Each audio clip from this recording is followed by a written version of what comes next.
Hello, it's Matt O'Leary, and I am extremely excited to talk about and review the Reign of Kindo's fourth album, Happy However After, because this band is criminally underrated and unknown. The Reign of Kindo is a rock band from Buffalo, New York that blends these jazz and Latin and funk influences into these progressive pop masterpieces. And discovering these guys was a major event in my life. Like, I remember it so clearly. My friend Max, who was the drummer in my high school band, showed me the song The Moments in Between in his living room on his family computer when that was still a thing. Yeah, it's pretty mundane, it's pretty average, but not to me. This is a memory that's just glued in my mind forever and always will be. And after that, I went on to just wear out the CD in my white Pontiac Grand Prix for about 2 or 3 years. And that, of course, was the band's first album from 2008 called Rhythm, Chord, and Melody. This thing was filled with infectious hooks and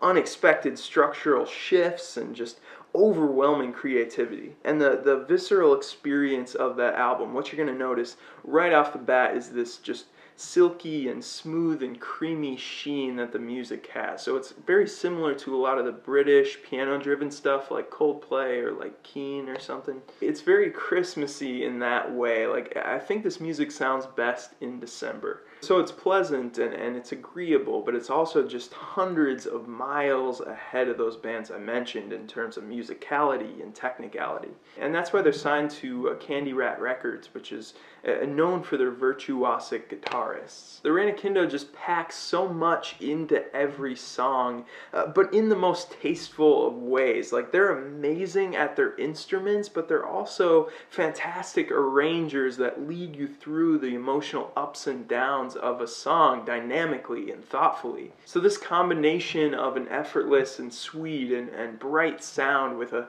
just pure technical muscle is what makes this album just untouchable in my mind. And how do you possibly follow up a favorite album of all time with another 10 out of 10, of course? 2010's This Is What Happens upped the high-class romanticism of that first album with track names like Flowers by the Moon and Soon It Shall Be. And along with that Sinatra-esque elegance with some more Latin flair and dense harmonies. There's so much harmonic detail on that album. Every time I listen to it, I feel like I hear a new little guitar or synth or string line. But it wasn't all soft and schmaltzy. There were some harder moments that remind me of the band The Deer Hunter, like more intense rock like Thrill of the Fall or Bullets in the Air or the amazing closer Psalm. Their third was 2013's Play with Fire, and this one finally showed a little bit of a chink in the armor. It was the first imperfect album, I feel like, and I still loved it a lot, but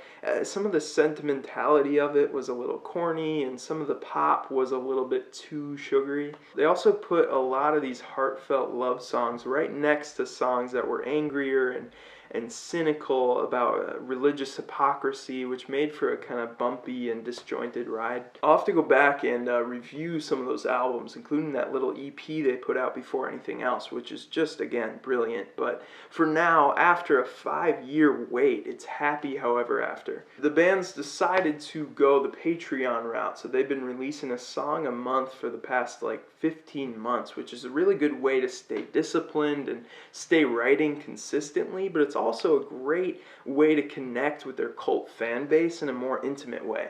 And I said 15 months or so this album is 10 songs, so they've actually put out a lot more than they have on this thing.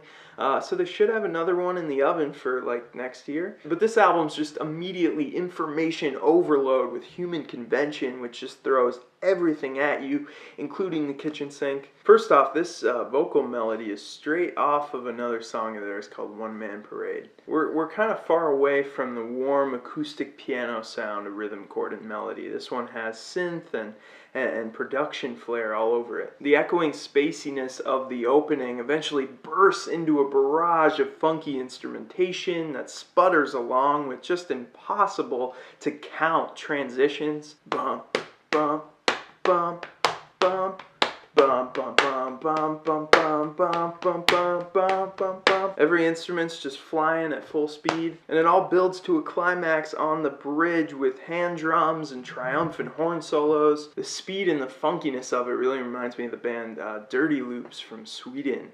That band is incredible. Go check out Hit Me on YouTube and just...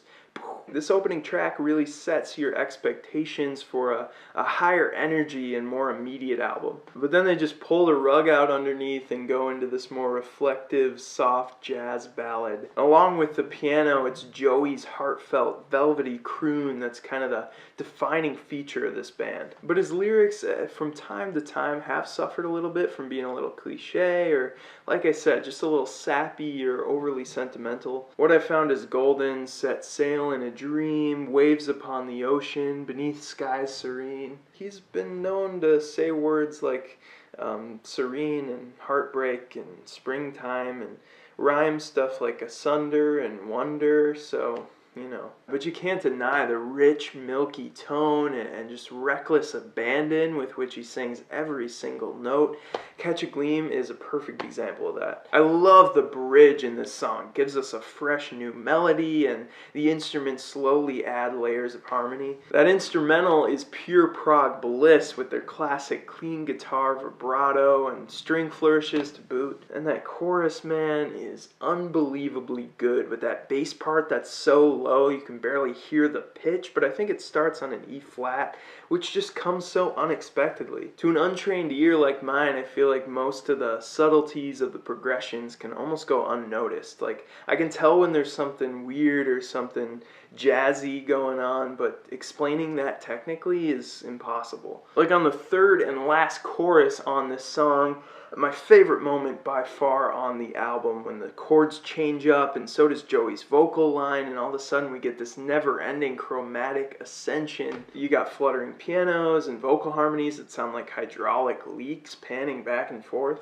I spoke of Joey's occasionally saccharine vocals, and on this album he really does go for it all the time, and there are some moments that are slightly cringy, like on the bridge of Return to Me with the part about charms, or on Colder Than December when he's lamenting his hangover. There are times when I wish he played it a little more subtle or a little more soft, and the tenor range croon just gets a little bit tedious. This is part of my biggest complaint with the album, which is it's much more of a spectacle than their older stuff, and at times it sounds more like musical theater than it does intense and serious progressive rock. Compare a song like About Love to Till We Make Our Ascent. You'll see exactly what I mean. Although I gotta say that most of the genre experiments and the new electronic stuff they throw in there does go over pretty well. One of the most unique experiments is the song Obsolete, which first off is so much different than any Kindo song. Most of the time there's mood shifts and there's time changes, but Obsolete just rides the steady bass groove throughout the entire thing, and it's kind of refreshing to hear a song that,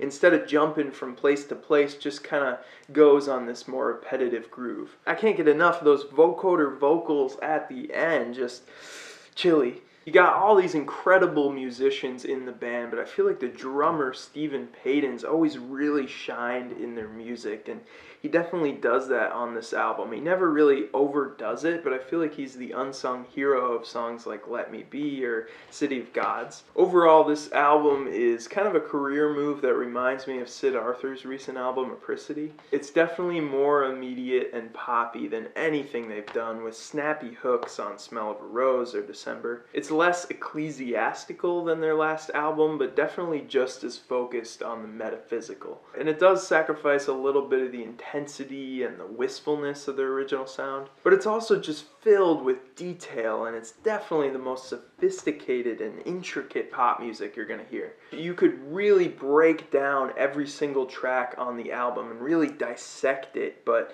I'm gonna leave a little bit of that digging to you, and just trust me, this is your favorite band that you haven't heard yet. So for me, it's a 7.5 out of 10 on Happy However After. Very, very, very good, but not great. But I'm just glad this band's getting a second wind. And if you haven't checked them out, then what are you doing? Get out of here. And yeah, they changed their name just to Kindo, but I feel like if I just sort of ignore that ever happened, then the rain will live on. Please go listen to Rhythm, Chord, and Melody, and this is what happens. And as always, thank you so much for watching.